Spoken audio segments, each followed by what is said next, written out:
Bienvenidos a nuestro cuarto módulo y último módulo de estudio en la importancia de la Biblia. Para mí, una bendición tremenda haber podido compartir todo esto.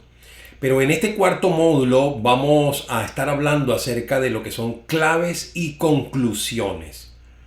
Claves y conclusiones acerca de tres cosas bien importantes que desde la primera clase nosotros estuvimos viendo, que tienen que ver con la observación, la interpretación y la aplicación. Por lo tanto, vamos a dividir este cuarto módulo en tres porciones. Observación, que tiene que ver con las cosas en las que hay que detenerse. Interpretación, cosas en las que hay que hurgar. Y la aplicación, cosas que nos deben enseñar cómo debemos vivir nuestra experiencia cristiana. Así que vamos a comenzar de una vez con nuestro primer punto, que es la observación.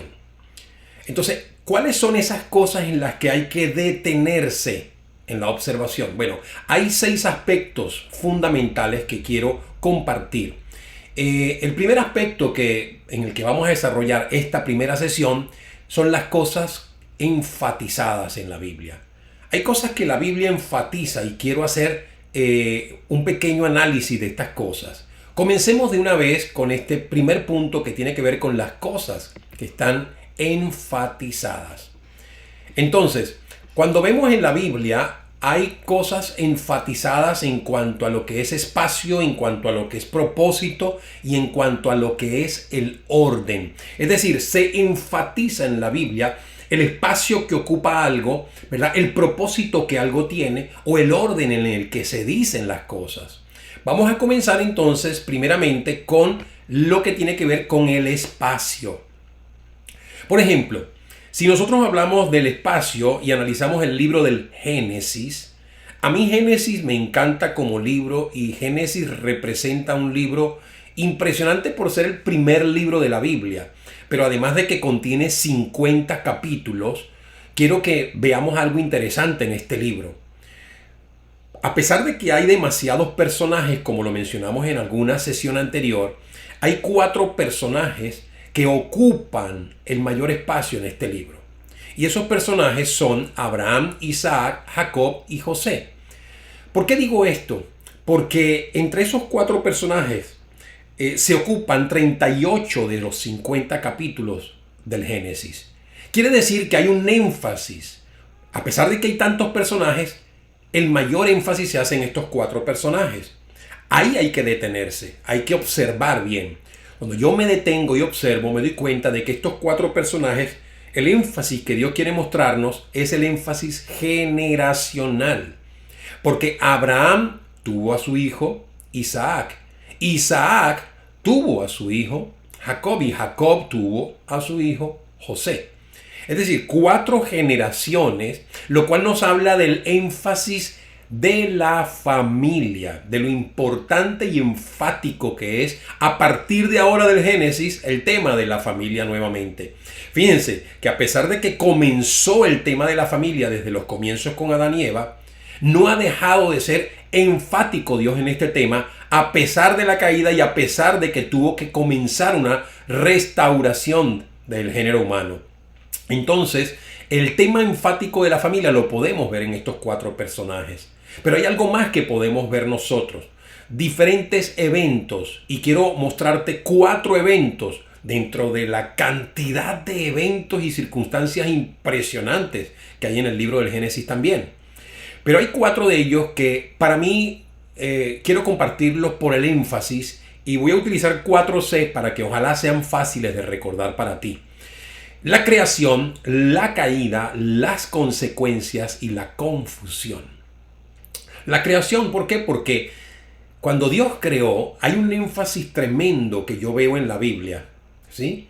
El énfasis que yo veo es que Dios, cada vez que creaba algo, los primeros 5 días de la creación decía, y era bueno. Todo lo que creó Dios era bueno. Sin embargo, en el día 6, después de haber creado al ser humano, es solamente cuando Dios hace un énfasis sobre ese era bueno. Ahora dice, era bueno en gran manera. Es decir, que Dios enfatiza Es decir, que Dios pone por encima de todo lo demás al ser humano. Mire, yo puedo entender la creación, lo que es la naturaleza, yo puedo entender lo que son los animales, pero nunca ni la naturaleza ni los animales podrán ocupar el lugar que ocupa el ser humano, el hombre o la mujer, en los planes de Dios. La cumbre de su creación es el ser humano, y es al ser humano el que le dio la capacidad de poder entonces gobernar y sojuzgar la tierra. Por eso es importante que veamos este tipo de énfasis en la creación. También lo vemos en la caída. Y en la caída nos damos cuenta de cómo el ser humano es destituido, es echado fuera del paraíso. Y la Biblia misma lo confirma en el Nuevo Testamento. Por cuanto uno pecó, todos pecaron y están destituidos de la gloria de Dios. Así que la caída fue algo que cobró una relevancia importante porque nos muestra ahora la condición de todo ser humano que no ha todavía encontrado respuesta en lo que Dios tuvo como respuesta para el ser humano.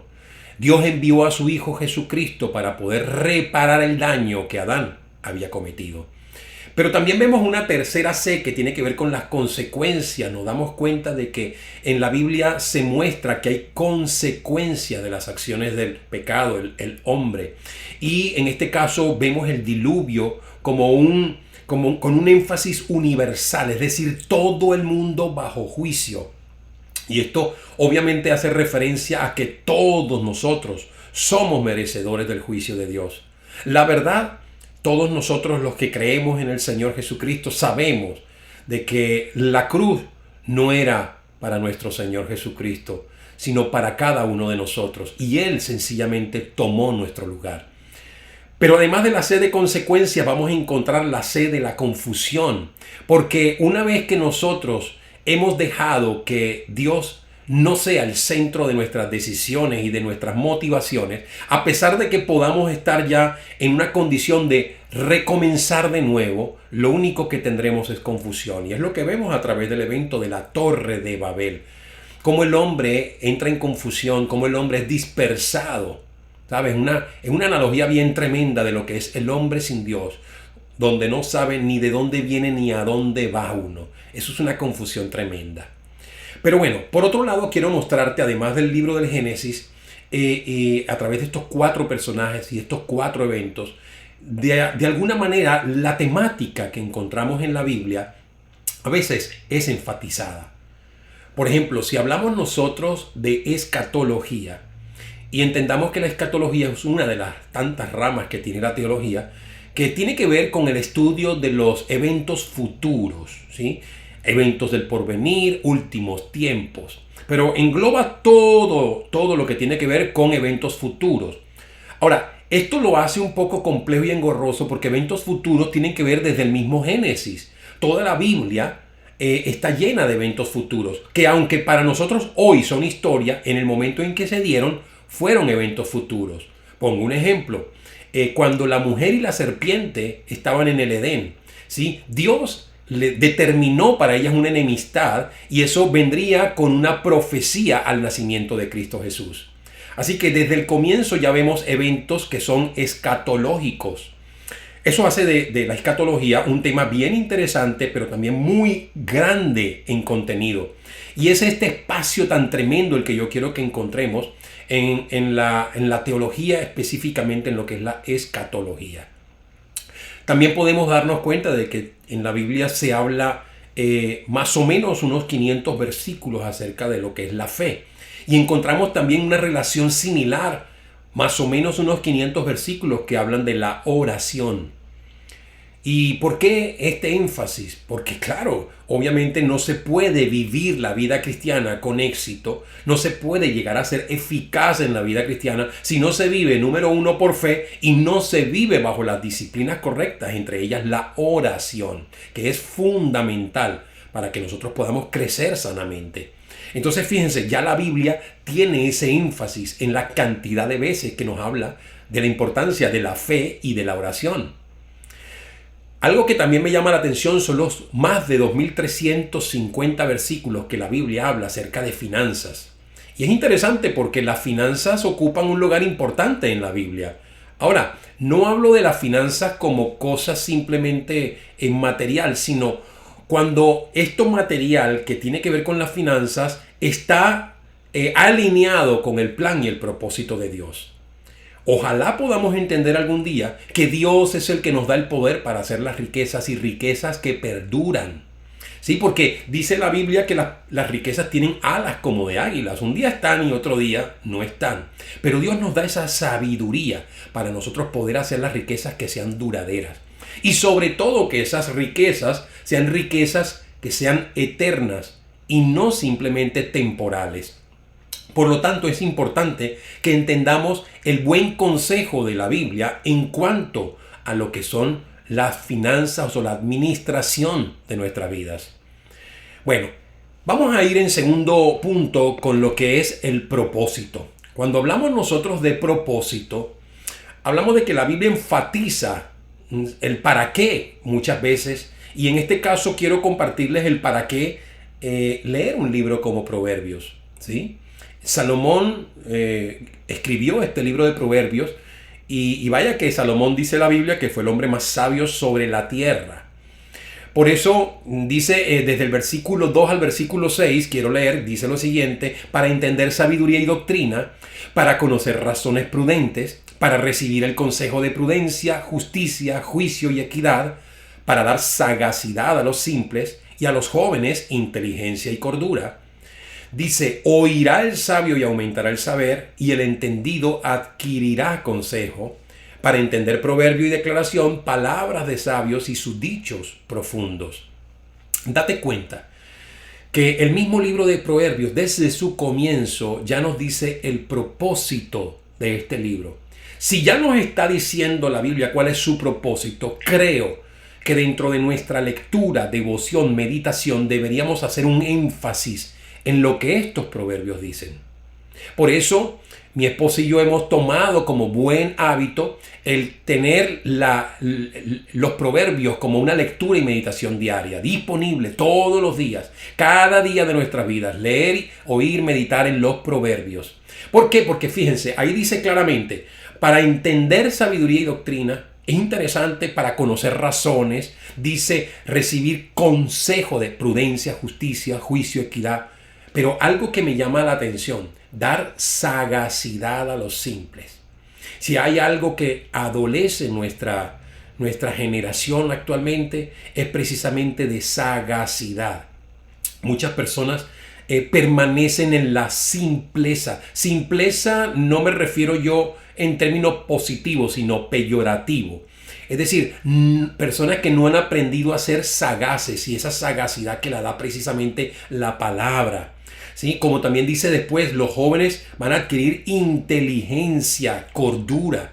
En otra versión de la Biblia dice inteligencia y discernimiento. Es decir, y qué cosa, ¿no? Habla de justamente los jóvenes, que son los que por la edad, por la fortaleza que tienen, se sienten que tienen una vida por delante. Entonces, muchas veces puede que sean inteligentes, pero no han adquirido cordura o discernimiento. Ellos tienen que vivir sus propias experiencias y muchas veces tropiezan por no tener precisamente cordura. Pero hay algo que también me llama la atención en ese propósito, ¿verdad?, de Proverbios, que dice que oirá el sabio y aumentará el saber. Es decir, porque aquí no hay excusa. Aquí alguien no puede decir, no, es que ya yo me las sé todas, es que yo conozco de todo, ya yo me las sé, entonces no necesito los proverbios y su sabiduría. Pero aquí dice que oirá el sabio y aumentará el saber. Es decir, el saber puede crecer todavía más y llegar a ser más sabios.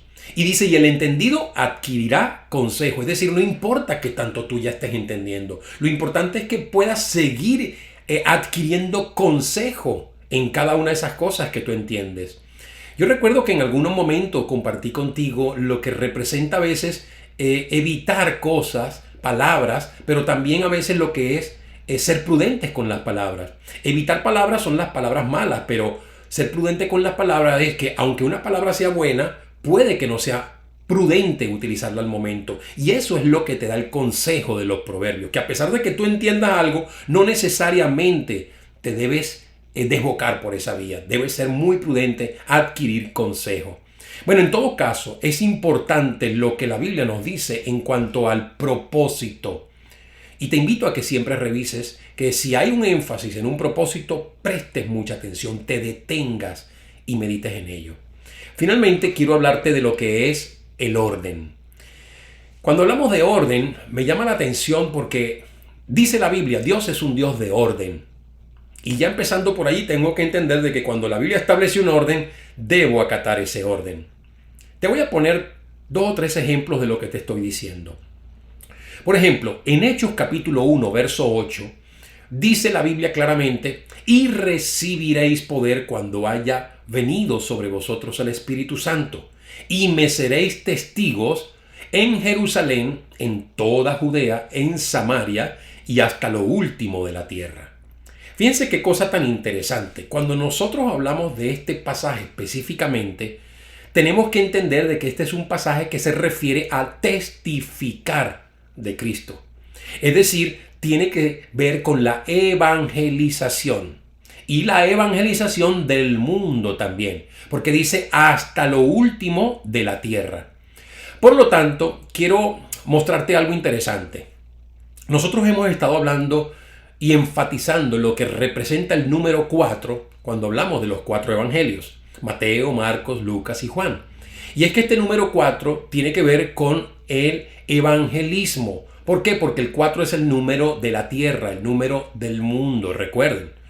Porque 4, ¿verdad?, son los puntos cardinales, norte, sur, este y oeste. 4 son las estaciones que nosotros podemos disfrutar en el mundo, que son el verano, el otoño, el invierno y la primavera. 4 son los elementos que hay en el mundo: tierra, viento, aire y fuego. 4 son las fases lunares y para de contar, todo tiene que ver con el número 4. Así que 4 es el número del mundo. Y 4 son los evangelistas. ¿Por qué? Porque precisamente se supone que debemos evangelizar con el 4, es decir, al mundo entero. Y aquí en estos 4 evangelistas tenemos lo que es la perspectiva completa de cuál es nuestro énfasis: Jesucristo en el plano de la evangelización. Pero ahora, cuando se nos añade este otro pasaje en Hechos 1:8, obviamente esto tiene también que ver con la Gran Comisión. No podemos nosotros excluirlo y siempre pensar que la Gran Comisión tiene que ver con Mateo, Marcos, Lucas y Juan. Porque ahora se nos agrega Hechos 1:8 a través de Lucas y dice precisamente que debemos ser testigos desde Jerusalén, ¿verdad?, en toda Judea, Samaria y hasta lo último de la tierra. A 4 se le añade 1 más y 4 más 1 es igual a 5. Y espero no enredarte, no es mi intención con lo que te voy a decir, pero 5 es un número impresionante también en la Biblia, porque 5 es el número del Espíritu Santo. Y dice literalmente aquí que aunque nuestro propósito, nuestro enfoque y nuestra perspectiva debe ser Cristo, no hay manera en que seamos eficaces. Es decir, no es a través de estrategias o secretos de cómo hacerlo. No, lo único que añade aquí la Biblia es que para poder ser efectivos en la Gran Comisión debemos ser llenos del Espíritu Santo. Solo cuando somos llenos del Espíritu Santo, entonces nosotros podemos ser efectivos. Y dice aquí un orden interesante: Jerusalén, toda Judea, Samaria y hasta lo último de la tierra. Dese cuenta de algo interesante. Es desde un centro, que es donde tú estás representando, y de una manera progresiva y expansiva ir abarcando todos y cada uno de las áreas que estamos hablando. Así que si, por ejemplo, tú te encuentras en una ciudad, esa ciudad es tu Jerusalén. Y tu manera de expandir progresivamente el mensaje o ser testigo del Señor es no quedarte solamente en tu Jerusalén, sino ahora expandirte a tu estado. Y ojalá que de tu estado puedas expandirte a tu país. Y ojalá que de tu país puedas extenderte ahora al mundo entero. Eso es lo que Dios tiene como plan. Ese es el énfasis tan tremendo que hay en la Gran Comisión. Y es por eso que te invito a que tú seas parte de esta Gran Comisión. Y no es en vano que por eso el Señor la llame la gran comisión, porque es algo que debemos nosotros progresivamente y expansivamente lograrlo y alcanzarlo entre todos. Y la mejor manera de alcanzarlo es poniendo el énfasis en el 4, más también poniendo el énfasis en el +1 que nos da el 5. Es decir, poniendo el énfasis en Jesucristo, pero llenos del Espíritu Santo para ser efectivos. Bueno, espero no haberte enredado. En todo caso, tú puedes pausar, ¿verdad?, este video y volverlo a repetir para que lo puedas volver a escuchar. Otra cosa que quiero enfatizar de la Biblia, porque está en la Biblia, es el orden cuando habla en 1 Tesalonicenses 5:23. Date cuenta de algo interesante. Dice, y todo vuestro ser, espíritu, alma y cuerpo sean guardados irreprensibles para la venida de Jesucristo. Una vez más se nos habla de un orden, espíritu, alma y cuerpo. Ahora, pensemos en algo. Yo creo que si mencionó este orden es porque hay una jerarquía en este orden. El espíritu tiene soberanía sobre el cuerpo, sobre el alma, y el alma a su vez tiene influencia, si llamémoslo mejor influencia, sobre el cuerpo. Entonces, esto es algo que la misma ciencia no, por ejemplo, cuando hablamos de la influencia que tiene el alma sobre el cuerpo, no lo refuta. Los psicólogos saben que el alma tiene influencia sobre el cuerpo. De hecho, la mayoría de nuestras enfermedades son de origen psíquico y se manifiestan en el soma, por eso son psicosomáticos. La psiquis es el alma, el soma es el cuerpo. Y esto es interesante porque vemos cómo influye la manera en que pensamos, la manera en que nosotros sentimos, la manera en que tomamos decisiones. Eso influye en la manera en que nosotros vamos a vivir nuestra vida física. Por lo tanto, si eso es verdad, entonces también debe ser verdad que el espíritu también tiene y ejerce una influencia sobre el alma. Y qué bueno sería que si yo puedo influir positivamente, ¿verdad?, sobre mi cuerpo porque tengo de alguna manera una buena influencia del alma sobre el cuerpo, que esa influencia ahora sea dada porque también el alma está siendo bendecida e influenciada por el espíritu. Y evidentemente aquí es donde juega un papel importante nuestro Dios, nuestro Jesús, la palabra también en la Biblia. ¿Por qué? Porque la Biblia, recuerden que hemos mencionado que es viva y eficaz y más cortante que toda espada de dos filos, que penetra hasta dividir y partir el espíritu y el alma. Es decir, aunque parezca que el espíritu y el alma es lo mismo, la palabra logra hacer una disección, separar lo que es el espíritu y el alma. Y obviamente en esta área espiritual es donde yo veo que nosotros los creyentes podemos tener una ventaja. ¿En qué sentido lo digo? Y por favor entiendan mis palabras. En el sentido de que Cristo vino a reconectar la luz que Él es para convertirnos a nosotros en luz también. Y ahí es donde yo pienso que ahora tenemos por Él y también por el Espíritu Santo y por la capacidad que su palabra nos da de ser guiados, de poder influir correctamente sobre nuestras emociones para que a su vez nuestras emociones influyan sobre nuestro cuerpo. ¿Te das cuenta? Esto es interesante y todo porque hemos hecho un énfasis en el orden que Dios establece en su palabra. Finalmente, quiero mostrarte algo interesante porque, a ver, cuando nosotros hablamos de la Biblia, particularmente yo quiero enfatizarte la importancia del Génesis y del Apocalipsis. Génesis es el primer libro, Apocalipsis es el último libro. Y como tales yo creo que representan algo importante. Yo recuerdo que cada vez que enseño acerca de homilética o también llamémoslo clases de oratoria para algunos, siempre hago énfasis en que el mensaje, su primer impresión, lo primero que se da en el mensaje y lo último que se da, deben ser lo más enganchante posible. Es decir, lo mejor tiene que estar ahí. Porque el mensaje de por sí va a perder todo su poder si lo primero y lo último no son lo que definitivamente le dan fuerza al mensaje. Entonces fíjense, no es casualidad que el Génesis y el Apocalipsis se conviertan en esos dos libros tan claves e importantes. Y yo me permito decirles que no menosprecio ningún libro de la Biblia, pero creo y estoy convencido que aquí están los dos libros que se convierten en el primero y el último, ¿sí? Y es importante esto.